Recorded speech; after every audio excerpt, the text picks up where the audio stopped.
Sesawi Kur Yesus Channelnya renungan harian, inspirasi kehidupan dan portal Media Kristiani. Damai sejahtera beserta kita.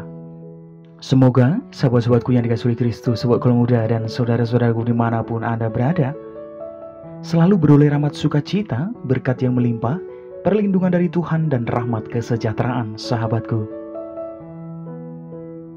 Sahabatku dimanapun Anda berada, sahabat keluarga muda, pada kesempatan ini, pada pekan biasa ke-17, tepatnya pada hari Sabtu sahabatku, kita mau bersama-sama dengarkan firman Tuhan, menimba lebih dalam, dan kita belajar bersama dari Injil Matius bab 14 ayat 1 sampai dengan 12.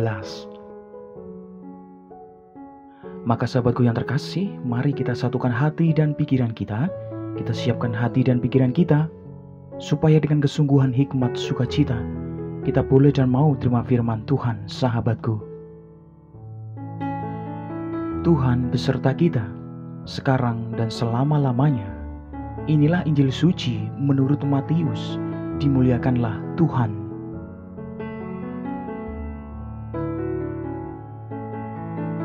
Sekali peristiwa, sampailah berita-berita tentang Yesus kepada Herodes, raja wilayah. Maka ia berkata kepada pegawai-pegawainya, "Inilah Yohanes Pembaptis, ia sudah bangkit dari antara orang mati, dan itulah sebabnya kuasa-kuasa itu bekerja di dalamnya." Sebab memang Herodes telah menyuruh menangkap Yohanes, membelenggunya dan memenjarakannya, berhubung dengan peristiwa Herodias, istri Filipus saudaranya. Karena Yohanes pernah menegurnya, katanya, "Tidak halal engkau mengambil Herodias." Herodes ingin membunuhnya, tetapi ia takut akan orang banyak yang memandang Yohanes sebagai nabi. Tetapi pada hari ulang tahun Herodes, menarilah anak perempuan Herodias di tengah-tengah mereka dan menyukakan hati Herodes. Sehingga Herodes bersumpah akan memberikan kepadanya apa saja yang dimintanya. Maka setelah dihasut oleh ibunya, anak perempuan itu berkata, "Berikanlah aku di sini kepala Yohanes Pembaptis di sebuah talam." Lalu sedihlah hati raja, tetapi karena sumpahnya dan karena tamu-tamunya, diperintahkannya juga untuk memberikannya. Disuruhnya memenggal kepala Yohanes di penjara, dan kepala Yohanes itu pun dibawa orang di sebuah talam, lalu diberikan kepada gadis itu, dan ia membawanya kepada ibunya. Kemudian datanglah murid-murid Yohanes Pembaptis, mengambil mayatnya dan menguburkannya. Lalu pergilah mereka memberitahukannya kepada Yesus.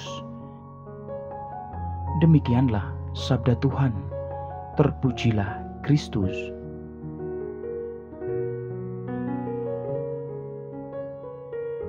Sahabatku yang terkasih di dalam Kristus, sahabat keluarga muda, mari kita berefleksi bersama sahabatku. Sahabatku yang terkasih, bagi para penjilat, penipu, koruptor, atau orang yang suka selingkuh, kebenaran adalah momok menyeramkan sahabatku. Kebenaran bisa menelanjangi kebejatan mereka, sehingga mereka mendapat malu atau bahkan harus memberikan pertanggungjawaban hukum sahabatku. Sahabat-sahabatku yang terkasih, tak heran jika tidak semua orang suka dan menghendaki kebenaran. Sahabatku yang terkasih, di sisi lain, mengungkapkan kebenaran merupakan tindakan penuh resiko dan membutuhkan keberanian luar biasa. Sebab akan menghadapi perlawanan dari mereka yang menginginkan perilaku jahatnya tertutup rapat-rapat sahabatku. Sahabatku dimanapun Anda berada, sahabat keluarga muda, kalau kita melihat kembali dalam kisah Nabi Yeremia sahabatku, Yeremia memilih resiko tersebut sahabatku. Ia tidak takut karena jalan hidupnya lurus dan benar. Ia merdeka karena tak punya kebusukan apapun yang perlu disembunyikan, sahabatku. Terlebih, ia hanya menjalankan misi Allah. Misi Allah dalam Nabi Yeremia itu seperti ini, sahabatku, dalam firman-Nya. Tuhan benar-benar mengutus aku kepadamu untuk menyampaikan segala perkataan ini kepadamu. Sahabatku yang terkasih, serupa dengan Yeremia, Yohanes Pembaptis adalah orang merdeka karena jalan hidupnya lurus. Karena itu, sahabatku, ia tidak punya beban ketika harus mengungkapkan kebenaran mengenai kebejatan Raja Herodes dan Herodias, sahabatku. Tentu saja, sahabatku, mereka berdua tidak ingin mendengar kebenaran yang disampaikan Yohanes. Sebab kebenaran itu tidak hanya menelanjangi kebejatan mereka, tetapi juga mengancam reputasi mereka sebagai tokoh publik, sahabatku. Sahabat-sahabatku, maka mereka pun berusaha membunuhnya. Tentu kita tahu, bagi orang baik, kebenaran itu memang memerdekakan. Tetapi bagi orang jahat, kebenaran itu menakutkan, sahabatku. Kebenaran perlu diungkapkan demi kebaikan banyak orang, walaupun penuh resiko, agar kejahatan tidak terjadi berulang-ulang kali hingga berevolusi menjadi kebenaran. Amin. Kemuliaan kepada Bapa dan Putra dan Roh Kudus, seperti pada permulaan, sekarang, selalu, dan sepanjang segala abad. Terpujilah nama Yesus, Maria, dan Santo Yosef, untuk sekarang dan selama-lamanya. Amin.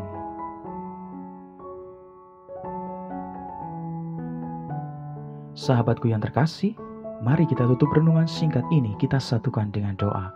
Marilah berdoa. Dalam nama Bapa dan Putra dan Roh Kudus. Amin.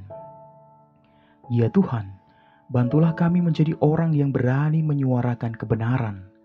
Pakailah hidup kami menjadi sarana firman-Mu yang hidup, dan hidup kami semakin menjadi berkat bagi banyak orang. Biarlah yang terjadi dalam hidup kami, ya Tuhan, terjadi seturut kehendak-Mu. Amin. Kemuliaan kepada Bapa dan Putra dan Roh Kudus, seperti pada permulaan, sekarang, selalu, dan sepanjang segala abad. Terpujilah nama Yesus, Maria, dan Santo Yosef, untuk sekarang dan selama-lamanya. Amin. Dalam nama Bapa dan Putra dan Roh Kudus. Amin.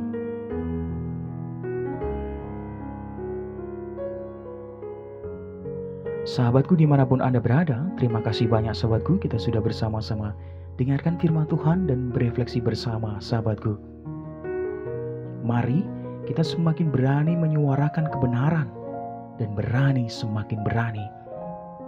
Sebarkan video ini supaya banyak orang semakin terima berkat dan terima rahmat sukacita.